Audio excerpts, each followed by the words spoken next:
ರಾಜ್ಯದ ವಿವಿಧ ಭಾಗಗಳಲ್ಲಿ ಹಕ್ಕಿಜ್ವರ ಕಾಣಿಸಿಕೊಂಡಿರುವ ಹಿನ್ನೆಲೆಯಲ್ಲಿ ಮುನ್ನೆಚ್ಚರಿಕೆ ಕ್ರಮವಾಗಿ ಕರ್ನಾಟಕ ಮತ್ತು ಕೇರಳ ಗಡಿಭಾಗವಾದ ಬಾವಲಿ ಚೆಕ್ಪೋಸ್ಟ್ನಲ್ಲಿ ತಾಲೂಕು ಆರೋಗ್ಯಾಧಿಕಾರಿ ಡಾ ರವಿಕುಮಾರ್ ಮತ್ತು ಪಶುಸಂಗೋಪನಾ ಸಹಾಯಕ ನಿರ್ದೇಶಕರಾದ ಡಾ ಪ್ರಸನ್ನ ಭೇಟಿ ನೀಡಿ ತಪಾಸಣೆ ನಡೆಸಿ ಪರಿಶೀಲಿಸಿದರು. ನಂತರ ತಾಲೂಕು ಆರೋಗ್ಯಾಧಿಕಾರಿ ಡಾ ರವಿಕುಮಾರ್ ರವರು ಮಾತನಾಡಿ, ಹಕ್ಕಿಜ್ವರ ಅಥವಾ ಕೋಳಿಜ್ವರ ಶೀತ ಜ್ವರ ವೈರಸ್ನಿಂದ ಹರಡುವ ರೋಗ ಇದು. ಟರ್ಕಿ ಕೋಳಿ, ಗಿನಿ ಕೋಳಿ, ಬಾತುಕೋಳಿ, ಗಿಜಗ ಮುಂತಾದ ಹಕ್ಕಿಗಳಲ್ಲಿ ಕಾಣಿಸಿಕೊಳ್ಳುವ ಕಾಯಿಲೆ ಇದೊಂದು ಸಾಂಕ್ರಾಮಿಕ ಕಾಯಿಲೆಯಾಗಿದ್ದು ಸಾಮಾನ್ಯವಾಗಿ ಹಕ್ಕಿಗಳಿಂದ ಹರಡುತ್ತದೆ. ಕೆಲವೊಮ್ಮೆ ರೋಗಪೀಡಿತ ಹಕ್ಕಿಗಳ ಸಂಪರ್ಕದಿಂದ ಲಕ್ಷಣಗಳು ಕಾಣಿಸಿಕೊಳ್ಳುವ ಸಾಧ್ಯತೆ ಇರುತ್ತದೆ. ರೋಗಪೀಡಿತ ಕೋಳಿ ಅಥವಾ ಹಕ್ಕಿಗಳ ಮಾಂಸವನ್ನು ಸರಿಯಾಗಿ ಬೇಯಿಸದೆ ತಿನ್ನುವುದರಿಂದ, ಸೋಂಕಿರುವ ಹಸಿ ಮೊಟ್ಟೆಗಳನ್ನು ಸೇವಿಸುವುದರಿಂದ ಹಾಗೂ ಕೋಳಿಗಳ ಇಕ್ಕೆಗಳು ಮನುಷ್ಯರು ಕುಡಿಯುವ ನೀರಿನಲ್ಲಿ ಬೆರೆತು ಕಲುಷಿತಗೊಂಡಾಗ ಈ ಕಾಯಿಲೆ ಹರಡುತ್ತದೆ ಎಂದು ತಿಳಿಸಿದರು. ನಂತರ ಪಶುಸಂಗೋಪನಾ ಇಲಾಖೆಯ ಸಹಾಯಕ ನಿರ್ದೇಶಕ ಡಾ ಪ್ರಸನ್ನ ಮಾತನಾಡಿ, ನಮ್ಮ ತಾಲೂಕು ವ್ಯಾಪ್ತಿಯಲ್ಲಿ ಯಾವುದೇ ಹಕ್ಕಿಜ್ವರ ಪ್ರಕರಣಗಳು ಕಂಡುಬಂದಿರುವುದಿಲ್ಲ. ಮುನ್ನೆಚ್ಚರಿಕೆ ಕ್ರಮವಾಗಿ ನಾವು ಎಲ್ಲಾ ಕೋಳಿ ಫಾರಂಗಳಿಗೆ ಭೇಟಿ ನೀಡಿ ಆರೋಗ್ಯ ಶಿಕ್ಷಣ ನೀಡಿದ್ದೇವೆ. ಬಾವಲಿ ಚೆಕ್ಪೋಸ್ಟ್ನಲ್ಲಿ ಸಿಬ್ಬಂದಿಗಳನ್ನು ನೇಮಕ ಮಾಡಿ ವಾಹನಗಳ ತಪಾಸಣೆ ಮಾಡಿ ಸ್ಪ್ರೇಯಿಂಗ್ ಮಾಡುತ್ತಿದ್ದೇವೆ. ಯಾವುದೇ ಕೋಳಿ ಪಕ್ಷಿಗಳು ಸತ್ತಿರುವುದು ಕಂಡುಬಂದರೆ ತಕ್ಷಣ ಸ್ಥಳೀಯ ಪಶುಸಂಗೋಪನಾ ಇಲಾಖೆಗೆ ತಿಳಿಸಿ ಎಂದು ಹೇಳಿದರು. ಈ ಸಂದರ್ಭ ಆರೋಗ್ಯ ಇಲಾಖೆಯ ಹಿರಿಯ ಆರೋಗ್ಯ ನಿರೀಕ್ಷಣಾಧಿಕಾರಿ ರವಿರಾಜ್, ಪಶುಸಂಗೋಪನಾ ಇಲಾಖೆಯ ಸಿಬ್ಬಂದಿ ವರ್ಗದವರಾದ ರವಿ, ಅರಣ್ಯ ಇಲಾಖೆ ಸಿಬ್ಬಂದಿ ವರ್ಗದವರು, ಪೊಲೀಸ್ ಇಲಾಖೆ ಸಿಬ್ಬಂದಿ ವರ್ಗದವರು ಹಾಜರಿದ್ದರು.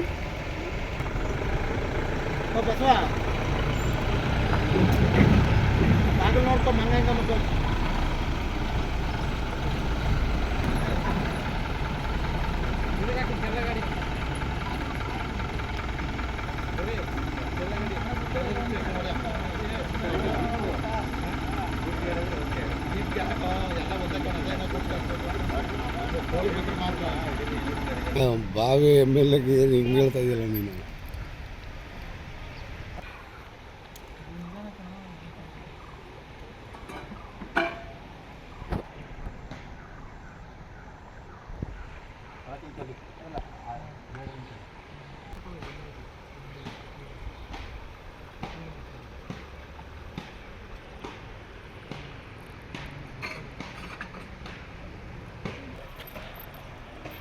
ನೈಟ್ಗೆ ಕರ್ಕೊಂಡು ಇಲ್ಲೇ ನೀರಲ್ಲಿ ಆಟ ಆಡಿಸ್ಬಿಡೋದು.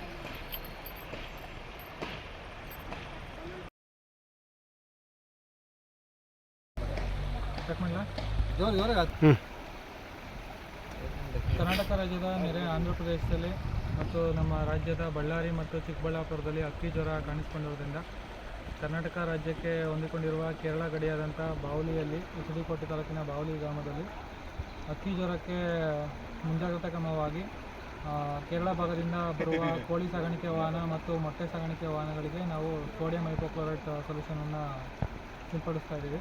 ಆದ್ದರಿಂದ ಏನಾದರೂ ಕೇರಳ ಭಾಗದಲ್ಲಿ ಹಕ್ಕಿ ಜ್ವರ ಕಾಣಿಸ್ಕೊಂಡಲ್ಲಿ ಕರ್ನಾಟಕ ರಾಜ್ಯಕ್ಕೆ ಬರಬಾರ್ದು ಅಂತೇಳಿ ಅದನ್ನ ಕಂಟ್ರೋಲ್ ಮಾಡೋಕ್ಕೆ ನಾವು ಮೆಜರ್ಸ್ ತಗೊಂಡಿದ್ದೀವಿ. ಅದಾಗಿಯೂ ಜೊತೆಗೆ RRT ಟೀಮ್ನ ರೆಡಿ ಮಾಡಿಕೊಂಡು ಅದರ ಸಿಬ್ಬಂದಿ ಮತ್ತು ಅಧಿಕಾರಿಯೊಂದಿಗೆ ಆ ಕೆಲಸವನ್ನು ಕೈಗೊಂಡಿದ್ದೀವಿ. ಅದ್ರ ಜೊತೆಗೆ ಈ ಭಾಗದಲ್ಲಿರುವಂಥ ಕೇರಳಕ್ಕೆ ಹೊಂದಿಕೊಂಡಿರುವಂಥ ಗ್ರಾಮಗಳಲ್ಲಿ ಹಕ್ಕಿ ಜ್ವರದ ಕುರಿತಾಗಿ ಜಾಗೃತಿಯನ್ನು ಮೂಡಿಸಿ ಯಾವುದೇ ಹಕ್ಕಿ ಅಥವಾ ಪಕ್ಷಿಗಳು ಅಥವಾ ಮನೆಯಲ್ಲಿ ಸಾಕಿರೋ ಕೋಳಿಗಳು ಮರಣ ಹೊಂದಿದರೆ ಅವುಗಳನ್ನ ಇಮಿಡಿಯೇಟಾಗಿ ಆರೋಗ್ಯ ಇಲಾಖೆ ಅಥವಾ ಪಶುಪಾಲನಾ ಇಲಾಖೆ ಅಥವಾ ಫಾರೆಸ್ಟ್ ಇಲಾಖೆಗೆ ತಿಳಿಸ್ಬೇಕು ಅಂತೇಳಿ ಗ್ರಾಮಸ್ಥರಲ್ಲಿ ಕೇಳ್ಕೊಂಡಿದ್ದೀವಿ. Ravikumar, taluk health officer, H D. ಕೋಟೆ. ನಮಸ್ಕಾರ, ನಾನು ಡಾಕ್ಟರ್ ರವಿಕುಮಾರ್, ತಾಲೂಕು ಆರೋಗ್ಯಾಧಿಕಾರಿ, ಎಚ್.ಡಿ. ಕೋಟೆ. ಸೊ ನನಗೆ ತಿಳಿದಿರೋ ಹಾಗೆ ಕರ್ನಾಟಕದ ಆಂಧ್ರ ಬಾರ್ಡ್ರು ಮತ್ತು ಬಳ್ಳಾರಿ ಭಾಗದಲ್ಲಿ ಹಕ್ಕಿ ಜ್ವರ ಕಾಣಿಸ್ಕೊಂಡಿರೋ ಹಿನ್ನೆಲೆಯಲ್ಲಿ ರಾಜ್ಯ ಸರ್ಕಾರ ಏನು ನಮಗೆ ಗೈಡ್ಲೈನ್ಸ್ ನೀಡಿದೆ ಅದರ ಪ್ರಕಾರ ಮೈಸೂರು ಜಿಲ್ಲೆಗೆ ಕೇರಳ ಹೊಂದ್ಕೊಂಡಂಗೆ ಗಡಿಭಾಗವಾದಂಥ ಬಾವಲಿ ಚೆಕ್ಪೋಸ್ಟಲ್ಲಿ ಇವತ್ತು ನಾವು ಮತ್ತು assistant director veterinary doctor Prasanna ಅವರು ಬಂದು ಇಲ್ಲಿ ಮಚ್ಚೂರು ಮತ್ತು ಈ ಭಾಗಕ್ಕೆ ಸಂಬಂಧಪಟ್ಟ ಕೆಲವು ಗ್ರಾಮಗಳಲ್ಲಿ ಭೇಟಿ ನೀಡಿ H5N1 ವೈರಸ್ ಮತ್ತು ಹಕ್ಕಿ ಜ್ವರದ ಬಗ್ಗೆ ಮಾಹಿತಿಯನ್ನು ನಾವು ಸಾರ್ವಜನಿಕರು ನೀಡ್ತಾ ಇದ್ದೀವಿ ಮತ್ತು ಅದಕ್ಕೆ ಕರಪತ್ರಗಳನ್ನು ನೀಡ್ತಾ ಇದ್ದೀವಿ.